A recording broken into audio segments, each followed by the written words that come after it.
very good afternoon and welcome to this edition of YES101's Visual Radio. For the News First team, I'm Steven Machado. Let's get into our local news first.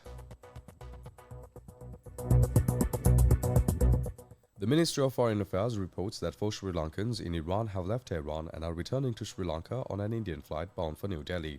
Iran has permitted Indian aircraft to enter its airspace to facilitate the return of Indian nationals. Currently, 41 Sri Lankans remain in Iran. No other Sri Lankans have requested to return so far. Meanwhile, 4 more Sri Lankans in Israel departed for Sri Lanka from Cairo, Egypt early this morning. Sri Lankan ambassador to Israel, Nimal Bandara, said they travelled by land to Egypt and took off at around 2 a.m. local time.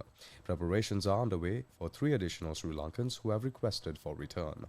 So far, 119 people have arrived in Sri Lanka from Israel for holiday purposes.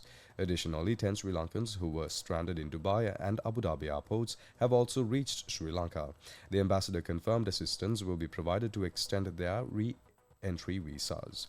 The Ministry of Foreign Affairs continues to monitor all Sri Lankans in Israel and Iran.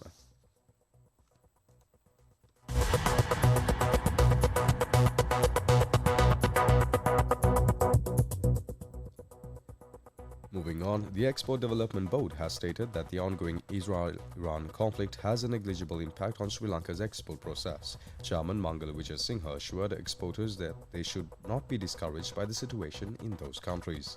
He expressed confidence that Sri Lanka will meet its export targets by the end of the year, regardless of the continuation of the conflict between Israel and Iran.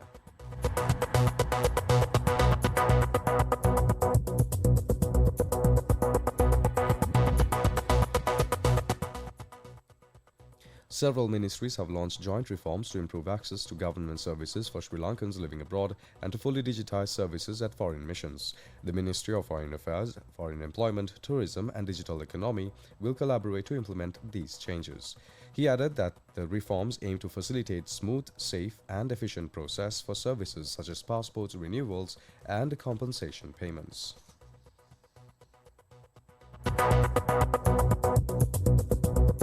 Up next is international news. International news.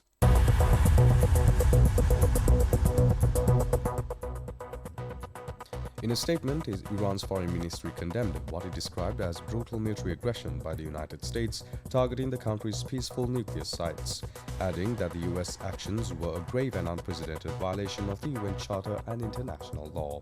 The Iranian ministry said that the U.S. strikes were carried out in collusion with Israel and once again laid bare the depth of depravity that governs America's foreign policy and revealed the extent of the hostility harbored by the U.S. ruling establishment against Iran and its people. Up next is sports news. Sports news.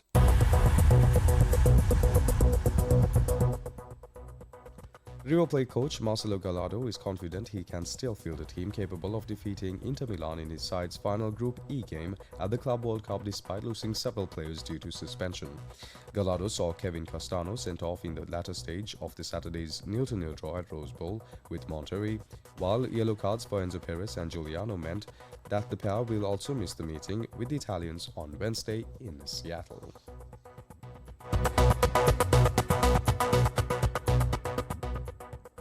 And with that, we wrap up this edition of YES101's Visual Radio.